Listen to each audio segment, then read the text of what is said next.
상하이. 네, 오늘 또 이제 금요일 후딱 또 한 주가 지나갔습니다. 이번 주 성과 좋았으리라 이렇게 생각을 하고 기분 좋게 이제 방송을 좀 시작을 해보겠습니다.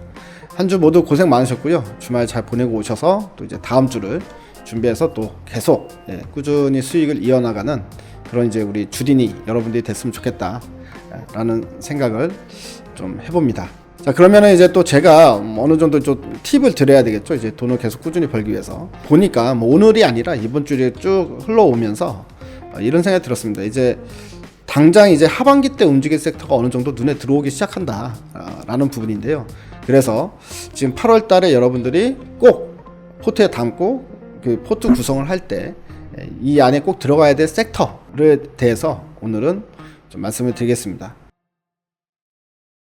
일단 결론부터 말씀드리면 이제 앞으로 이제 향후 여러분들이 이제 만들어가는 그 섹터 안에서는 그 포트 안에서는 꼭 들어가야 될 섹터가 IT, 그러니까 뭐 삼성전자가 됐든 그 외에 뭐 장비주나 소재주가 됐든 어쨌든 IT, 그리고 2차전지, 그리고 바이오, 그리고 대북주는 테마성으로 뭐 한 종목 정도만 샀다 팔았다 하는 용으로 이제 같이 포트에 들어가 있으면 좋겠다라는 생각이 좀 듭니다. 자, 먼저 이제 IT와 관련해서는 이번 주 수요일이었죠? 수요일 날 그 라이브 방송에서도 삼성전자와 관련된 뉴스들을 몇 가지 언급을 해드렸었는데 좋은 소식들이 이제 많이 나오기 시작하고 있습니다.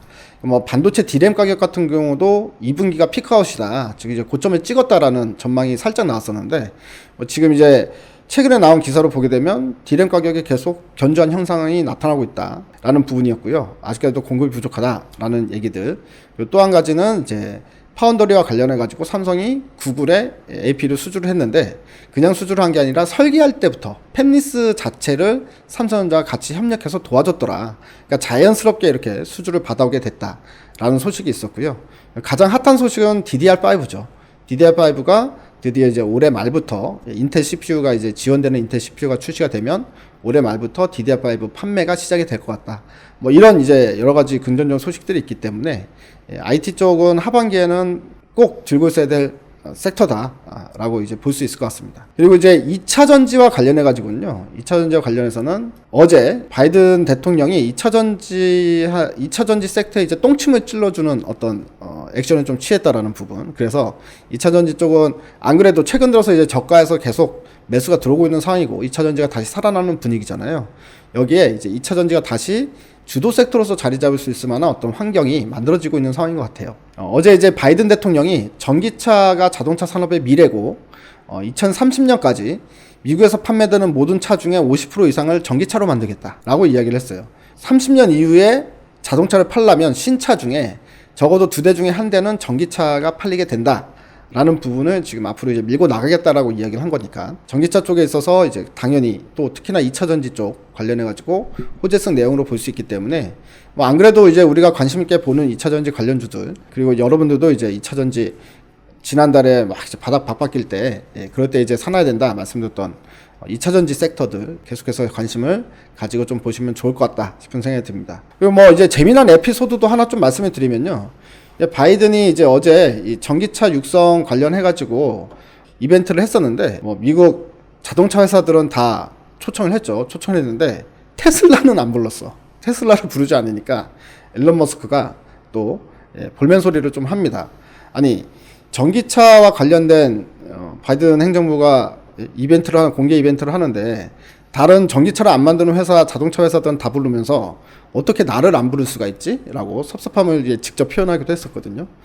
일각에서는 바이든 행정부 같은 경우에는 이제 노조를 상당히 중요시하는데 테슬라는 이제 노조를 용납하지 않는 회사다 보니까 그래서 미움털이 박혔다. 뭐 이런 이제 뭐 썰들도 있고 하지만 근데 저도 좀 궁금하긴 합니다. 왜 꼭 테슬라를 뺐을까? 테슬라가 이제 자기네 적통 미국 회사인데도 불구하고 일론 머스크가 좀 마음에 안 들었나? 이런 생각이 듭니다.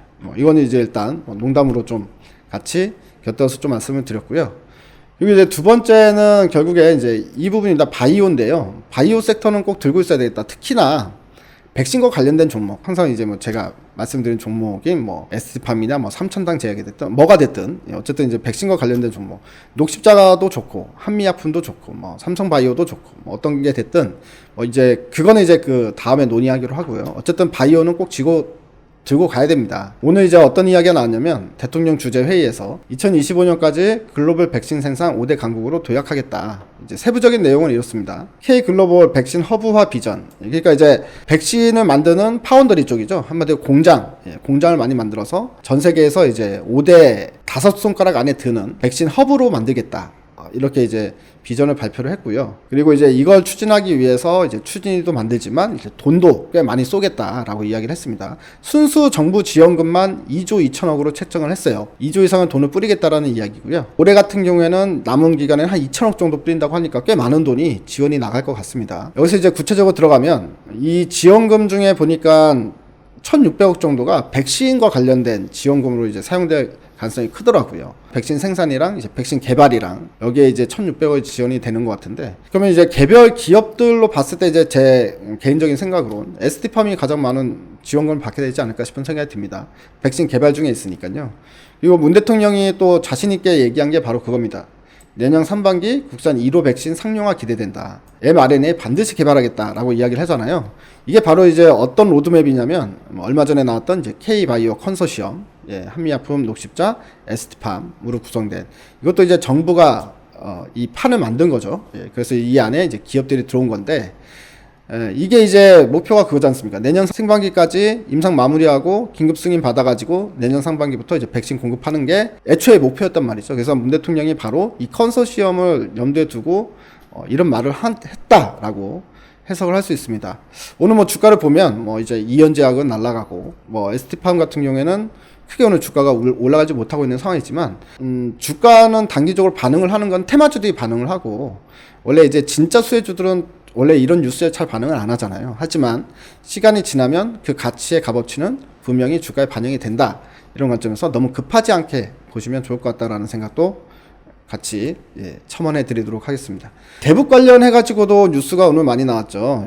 뉴스 많이 나왔는데 아까 방금 나왔던 속보로 보면은 한미 외교장관 통화에 대북 인도적 협력 등 협의했다라는 소식이 나왔습니다. 어떤 기사가 나왔냐면 바이든 행정부 같은 경우에는 이제 북한에 대한 어떤 제재를 순차적으로 풀어주는 거를 생각을 하고 있는 것 같다. 예를 들어서 연변 핵시설 폐기했으니까 이제 일부 대북 제재를 풀어주고 또다시 핵시설 또 하나 파기하면 또 그거에 상응하는 제재를 풀고 이런 식으로 단계적으로 나가고 싶어 하는 것 같다라는 뉴스가 나왔었거든요.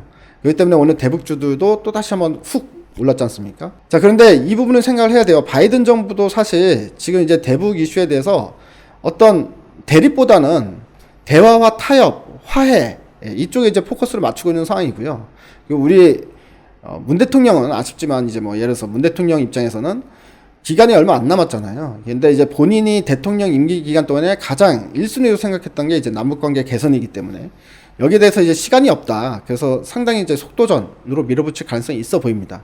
그래서 이제 북한의 반응만 보면 되는데 북한의 반응도 최근 나쁘지 않죠. 한미연합훈련이 실시가 되면 또 북한이 삐질 수도 있죠. 하지만 어쨌든 뭐 그게 연기가 되고 연기가 안 되느냐에 따라서 이제 시간적인 부분은 차이가 날 수는 있겠지만 어쨌든 북한도 지금 현 상황상 협상 테이블에 나올 수밖에 없는 상황이다. 이게 지금 너무 이제 식량난이 심각하다고 합니다. 그리고 거기에 플러스해서 물 부족 사태도 심하다고 하고요. 문제는 이제 코로나 국면이잖아요. 그래서 여기에 대해서도 전혀 대책이 없기 때문에 지금 북한 같은 경우에는 지금 오히려 시간적으로 상당히 지금 급한 상황이다라고 보여집니다. 그래서 화해 제스처를 하게 되면 협상 테이블에 나오는데도 모양이 나쁘지가 않기 때문에 당분간은 이 대북 관련주들도 여러분 좋아하는 종목들 많이 있죠. 대북 관련주들도 관심을 두고 뭐 이렇게 플레이 한다는 관점에서 뭐 샀다가 좀 많이 오르면 팔았다가 다시 또 조정 나오면 산다거나 이런 식의 이제 매매에도 같이 병행을 하시면 조금 이제 좋지 않을까라는 생각이 듭니다. 하반기 때는 분위기가 싹 달라질 거예요. 이 섹터의 분위기가 싹 달라질 텐데 전통적인 작년에 전통적으로 많이 올랐던 섹터 IT, 2차전지, 바이오 그리고 대북 이것까지 해가지고 일단은 이거는 이제 필수적으로 봐야 될 거고 또 여기에 또 추가적으로 봐야 될 섹터들 있죠. 뭐 이런 것들은 차근차근 또 이야기 나눠보는 시간을 갖도록 하겠습니다. 여러분들 한 주 고생 많으셨습니다. 다음 주에도 모두 대박 나시기 바랍니다. 대바이.